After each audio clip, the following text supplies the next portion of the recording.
Port Charles is no stranger to scandal, but even the most seasoned residents weren't prepared for the bombshell that would come out of the mouths of babes, literally. In a week where secrets fester beneath every seemingly calm conversation, General Hospital explodes with a shocking twist. Wiley Corinthos Tate, still just a young child, eavesdrops on a heated conversation and innocently exposes the biggest secret of all, Amelia's true identity. What he says not only sends ripples through Port Charles but also causes Willow to faint dead away in the middle of Metro Court. What could be so devastating that the resilient Willow collapses upon hearing it? What was Wiley not supposed to hear? And how long has this been building in the shadows? In this 4,000-word special spoiler report, we unpack every heart-wrenching twist, dark revelation, and the fallout that will leave lives shattered and secrets burning in the open. It all began as an ordinary afternoon. Wiley, still adjusting to the complexities of his blended and often turbulent family life, wandered the hallways of the Quartermain estate with his usual blend of curiosity and mischief. The boy had a knack for appearing at the wrong place at the right time, something Michael and Willow brushed off as childhood innocence. But this time was different. Wiley heard voices behind the partially open door to the study, familiar voices, Nina and a mysterious woman she referred to only as Alana. What drew Wiley's attention, however, was that they were whispering frantically, and every few seconds, Nina's voice cracked with panic. "Alana, you cannot let Willow find out. If she knows who you really are, everything will blow apart. Michael will take Wiley and Amelia and vanish. You'll lose everything." Wiley frowned. "Alana? Who's that? And why did she say Amelia?" Holding his stuffed dinosaur tightly, he stepped quietly closer. Then the thunderbolt dropped. Alana, in a quiet, regretful voice, responded, "I should have told her from the beginning. I should have told her that I'm not Amelia's nanny. I'm her mother." Wiley's mouth fell open. He didn't understand everything, but he understood enough. Later that evening, as Michael, Willow, Wiley, and baby Amelia sat down for dinner at the Metro Court, Wiley seemed unusually quiet. He kept looking at Amelia, then at Willow. The weight of the secret was clearly bothering him, even if he didn't understand all its implications. As Michael excused himself to take a call, Wiley finally broke the silence. "Mommy," Wiley said, his voice soft, "is it okay to tell the truth?"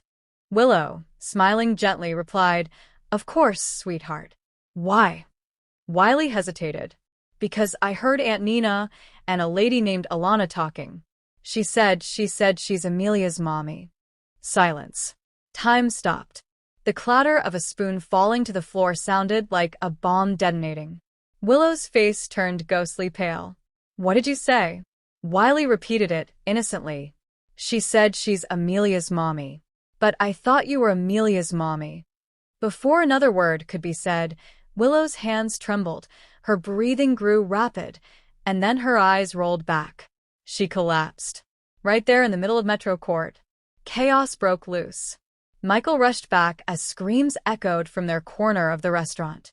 Carly, who had just walked in to meet someone, darted forward and helped lay Willow flat.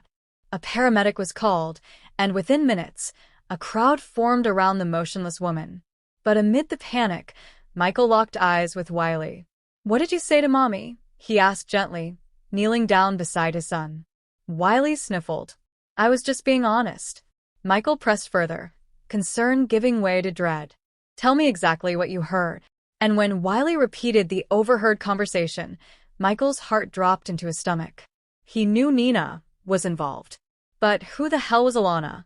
And why the hell would someone say they were Amelia's mother? While Willow was being examined, Michael did what he did best: take control. He summoned Nina to his office at Aurora and told her in no uncertain terms that if she didn't start talking, he would call in every lawyer and PI in Port Charles to start digging. Cornered and frightened, Nina caved, at least partially. The woman calling herself Alana, she admitted, was actually Rachel Keene, a woman Nina met during a desperate phase in New York when she'd been estranged from Willow. Rachel had a complicated past, including losing custody of a baby she believed had died shortly after birth. But that wasn't true. Rachel's baby had survived. Her child had been secretly adopted and placed in a closed adoption, under very specific, confidential circumstances.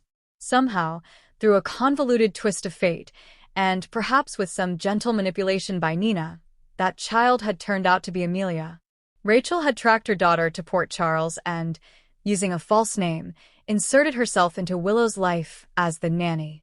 Nina had helped facilitate this behind the scenes, believing she was giving Rachel a chance to know her daughter until it all went south. After several tense hours, Willow awoke at GH with Michael at her side and Carly pacing in the hallway. At first, she was confused, disoriented. But then Wiley's words came rushing back. And with them, a memory she had buried long ago, an adoption record she had glanced at months earlier, something that didn't quite match up, something she had ignored. Now, it all made sense. She demanded to see Rachel. And when the woman appeared in her hospital room, quiet, remorseful, carrying Amelia's favorite blanket, Willow snapped. "You lied to me. You touched my baby. You watched me bathe her, feed her, love her, and all the while you were her mother?" Rachel, with tears streaming down her face, whispered, "I never wanted to hurt you. I just wanted to know her." "You should have left her alone," Willow cried. As word spread, the entire Corinthos family became entangled in the fallout. Carly, furious with Nina, again, accused her of orchestrating yet another betrayal that tore Willow's life apart.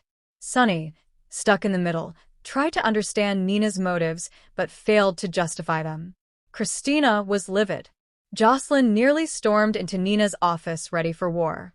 And yet, the most unexpected voice came from Jason, recently back and trying to re-establish his place in the family.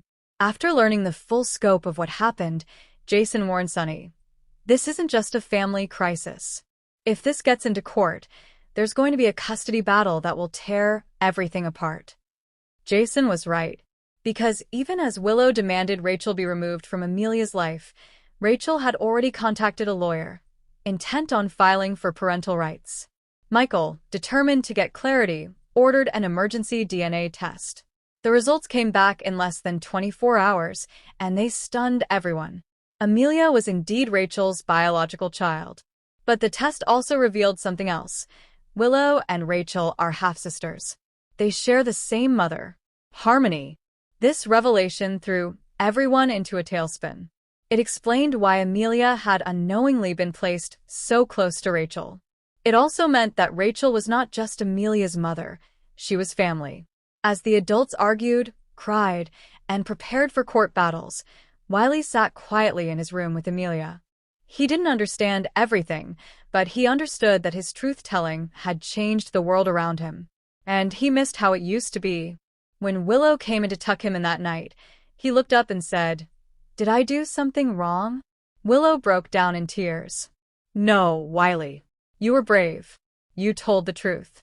You protected your sister."